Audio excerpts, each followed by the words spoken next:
E aí, pessoal, voltamos. Já tinha gente pensando que o Papo de Primeira havia acabado, mas não acabou não.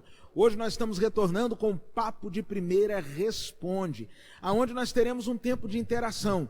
Você pergunta e eu respondo. Fique ligado e aproveita. Você que ainda não se inscreveu no nosso canal, se inscreva, ative o sininho e compartilhe esse tempo com seus amigos. Fique ligado, já já voltamos.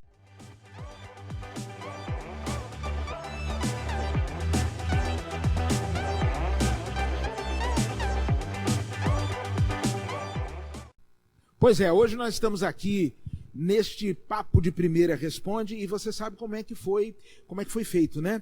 A gente criou uma caixa, um box lá no Instagram, abre parênteses, você que ainda não nos segue nas redes sociais, você não sabe o que está perdendo, e as pessoas enviaram para lá as perguntas. Nós não vamos responder todas as perguntas, mas nós selecionamos algumas para que pudéssemos responder no dia de hoje. Pastor, e a minha pergunta, eu fiz com tanto carinho, não vai ser respondida? Se não for nesse Papo de Primeira Responde, no próximo nós estaremos respondendo. Então a primeira pergunta que chegou para a gente foi a seguinte: Deus controla todas as coisas? E aí, o que você acha? Deus controla todas as coisas? Nós cremos e a Bíblia nos fala sobre a soberania de Deus. Interessante que lá no livro do profeta Isaías, no momento de grande dificuldade, a palavra de Deus vai nos dizer que Isaías contempla o Senhor assentado sobre um alto e sublime trono. Ele percebe o Senhor governando. Ele percebe que o fato da nação estar vivendo uma crise política, não havia uma crise política no céu. Deus continuava no controle da história. No entanto, nós precisamos entender o que de fato esta frase quer dizer. Quando eu falo que Deus controla todas as coisas, por exemplo, se eu pegar meu celular aqui agora e jogar no chão, o que vai, se eu lançá-lo, ele vai cair por conta da lei da gravidade, né? Deus não vai, eu pelo menos não creio, que eu vá lançar meu celular no chão e Deus vai enviar um anjo do céu para vir aqui, levantar o meu celular e trazer de volta à mesa. Deus estabeleceu para o universo regras. É muito interessante observarmos isso. Quando nós olhamos para Gênesis capítulo 1, relato da criação, nós vamos perceber Deus estabelecendo os luminares para governarem dia e noite. Deus estabeleceu uma série de princípios. E nós cremos que Deus, ele governa também através das regras que foram pré-estabelecidas por ele. Deixa eu dar um exemplo para você. Eu e você que vivemos no Brasil, estamos debaixo da tutela ou da orientação de uma série de leis e de regras. Nós não temos dentro de casa aquela pessoa que é ou um juiz, ou um delegado, ou um oficial de justiça, ou um policial a nos observar.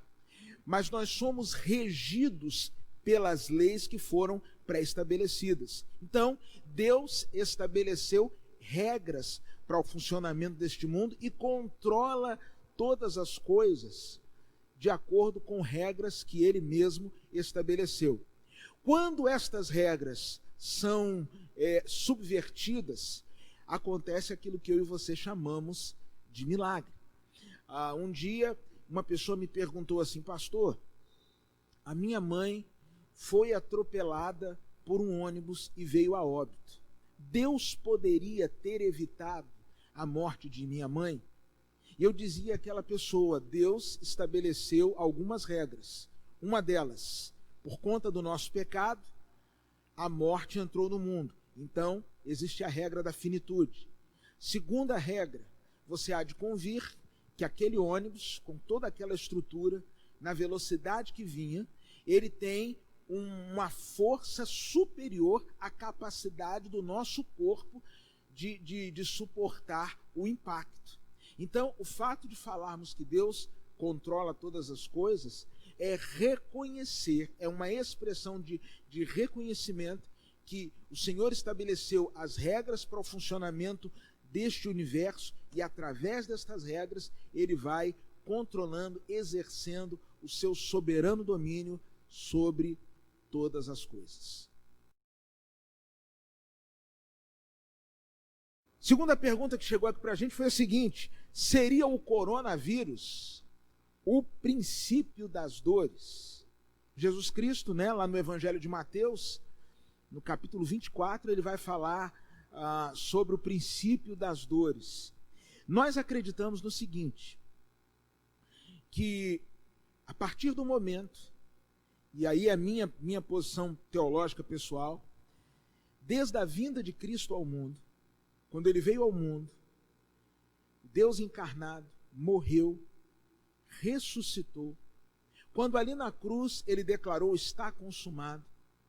Quando ele foi assunto aos céus, quando ali no primeiro capítulo de Atos é declarado que aquele mesmo Senhor que eles viram subir, um dia eles veriam descer, eu creio que a partir dali foi apertado o countdown, ou seja, a contagem regressiva para a consumação dos séculos.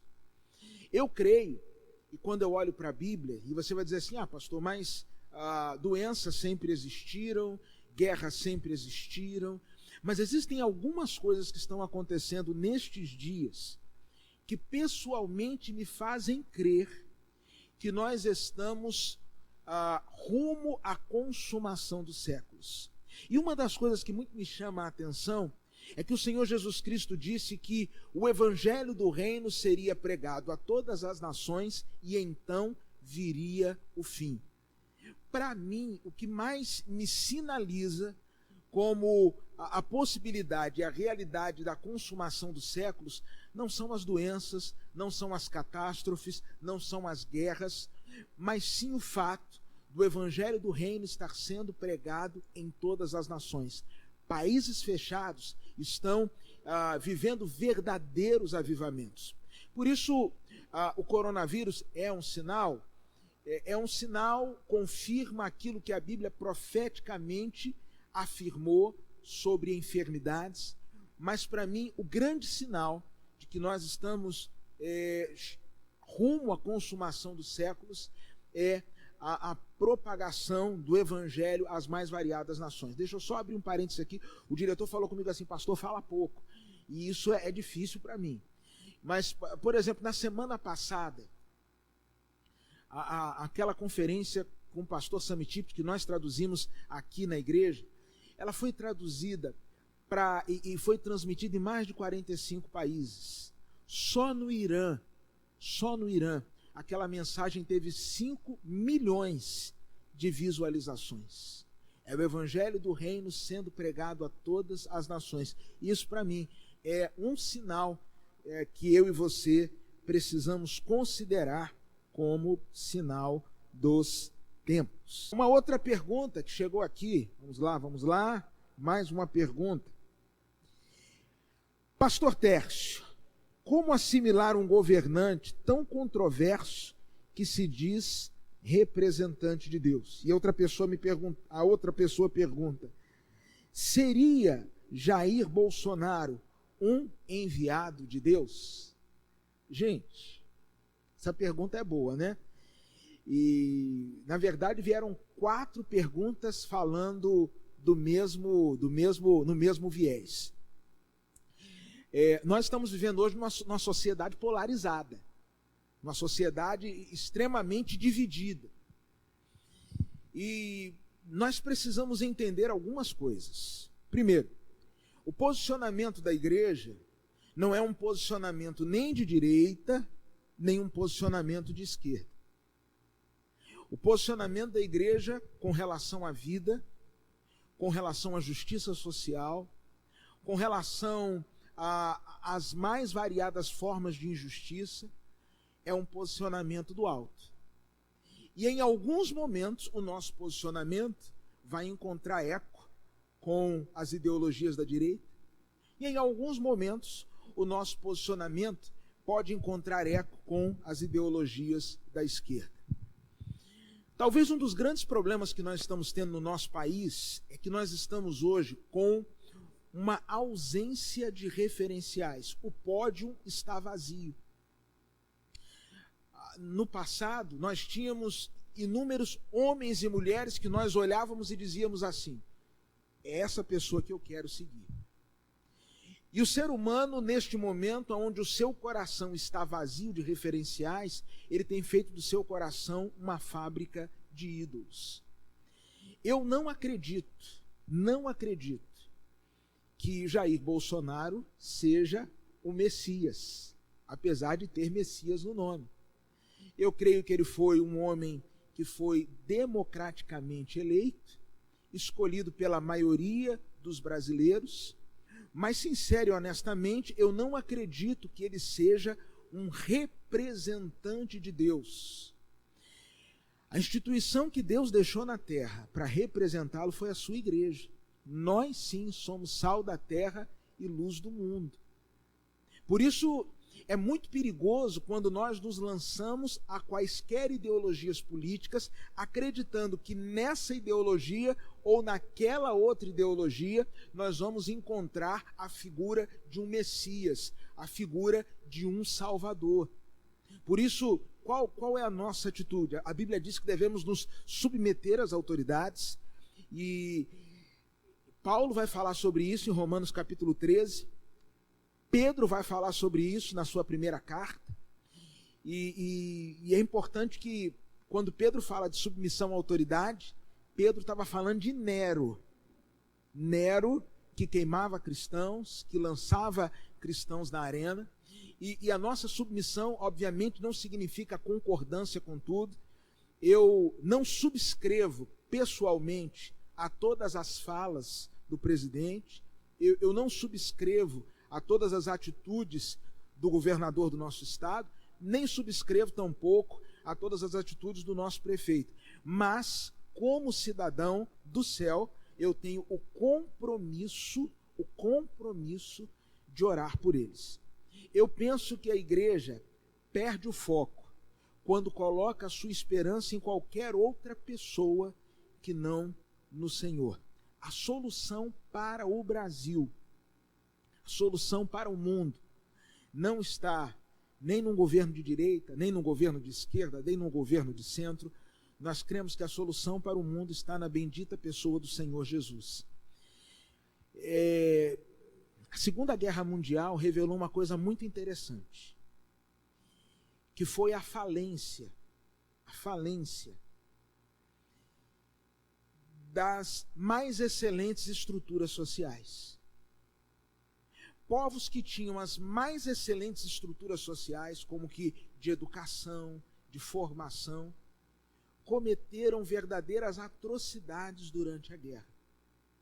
Ou seja, isso nos faz refletir que transformação nas estruturas sociais, elas são importantes, sim, mas elas não têm a capacidade de tocar no mais profundo dos problemas do homem.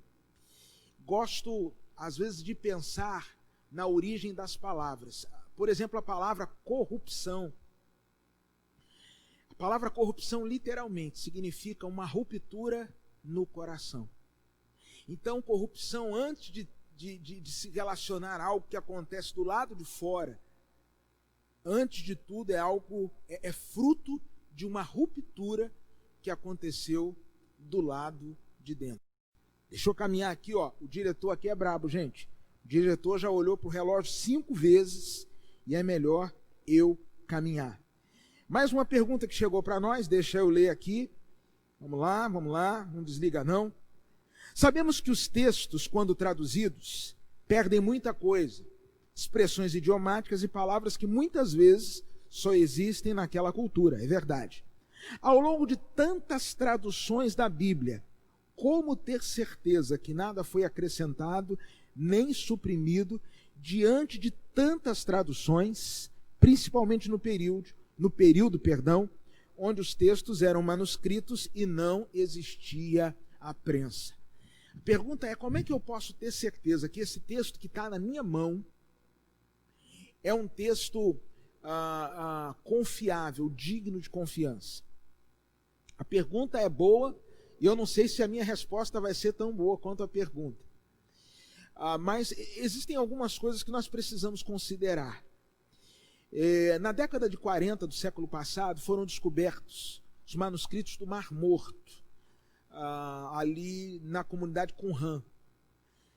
Esses manuscritos do Mar Morto, eles traziam fragmentos, alguns fragmentos, e em algumas partes, textos inteiros de livros como o do profeta Isaías. E é impressionante quando estes textos eles são... a gente precisa entender que o profeta Isaías, ele profetizou 700 anos antes de Cristo. Estes textos, eles são textos antiguíssimos. E quando foram fazer a comparação entre os textos, os manuscritos do Mar Morto e o livro de Isaías, o nível de autenticidade entre aquilo que foi encontrado e aquilo que eu e você temos em nossas mãos é de uma fidelidade em torno de mais de 95%. Uma outra coisa que chama a atenção é que muitas pessoas não se apercebem disso, mas dos livros da antiguidade, a Bíblia é aquele que tem os manuscritos ainda mais recentes. Nós temos manuscritos do texto do Novo Testamento, por exemplo, do IV século. Nós temos já no II século, por exemplo, no período dos pais da igreja, vale a pena estudar a história da igreja, nós temos alguns desses pais da igreja citando textos que hoje nós temos na Bíblia que está em nossas mãos. Além disso, quando nós olhamos para as descobertas arqueológicas, nós percebemos que a cada dia as descobertas têm confirmado tanto a autenticidade quanto a veracidade do texto bíblico. Obviamente que existem e vão sempre existir em alguns lugares algumas dificuldades quanto à tradução. Existem alguns textos que às vezes uma palavra aparece num sentido. Vou dar um exemplo. Uma tradução tradicional do Salmo 116 diz que preciosa é a vista do Senhor a morte dos seus santos.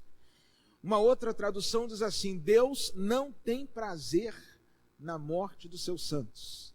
E aí fica aquela dúvida, mas Deus tem prazer ou Deus não tem prazer?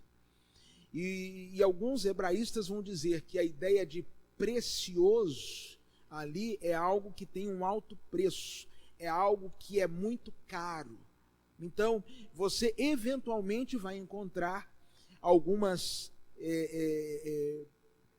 eu não vou dizer contradições, mas algumas discrepâncias de tradução, mas que não afetam a mensagem principal, a mensagem central da Bíblia. Na verdade, para responder essa pergunta com profundidade, a gente teria que passar aqui quase que um programa inteiro para falar sobre a verdade da Bíblia. E a última pergunta, porque o diretor ali já mandou eu parar, é a seguinte: por onde começar o estudo da Bíblia? Tem alguma sequência? Eu sempre recomendo que as pessoas comecem a ler a Bíblia, se você não é familiarizado com o texto bíblico, começar a ler a Bíblia a partir do Evangelho de João. É o meu ponto de partida. Por quê? O Evangelho de João, o propósito dele, que fica muito bem definido no capítulo 20, é de apresentar que Jesus Cristo é o Filho de Deus e gerar no meu coração e no seu coração a fé. Hoje em dia existem variados programas de leitura da Bíblia. Se você baixar um aplicativo, existem aplicativos, os mais variados, o site da Sociedade Bíblica, mas eu sempre recomendo começar por Jesus. Conheça o Evangelho de João, que apresenta Jesus como sendo eterno com o Pai, né? Jesus, que é Deus, uma das pessoas da Trindade, vai falando sobre os sinais de Jesus, vai falando sobre o seu ministério. Por isso eu recomendo o Evangelho de João. E uma outra leitura que eu sempre recomendo é o livro de Provérbios. Provérbios tem 31 capítulos. Então, o que eu sugiro a você?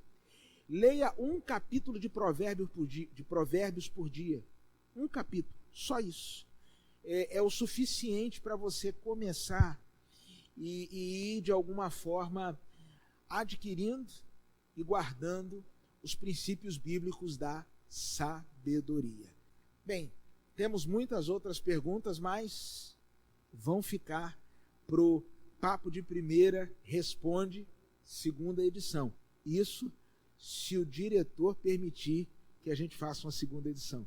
Muito obrigado, que Deus abençoe a sua vida. E, sim, se você ainda não se inscreveu no nosso canal, se inscreva no nosso canal, ative o sininho, dê um joinha e que Deus abençoe a sua vida. E até a próxima terça-feira com mais um Papo de Primeira.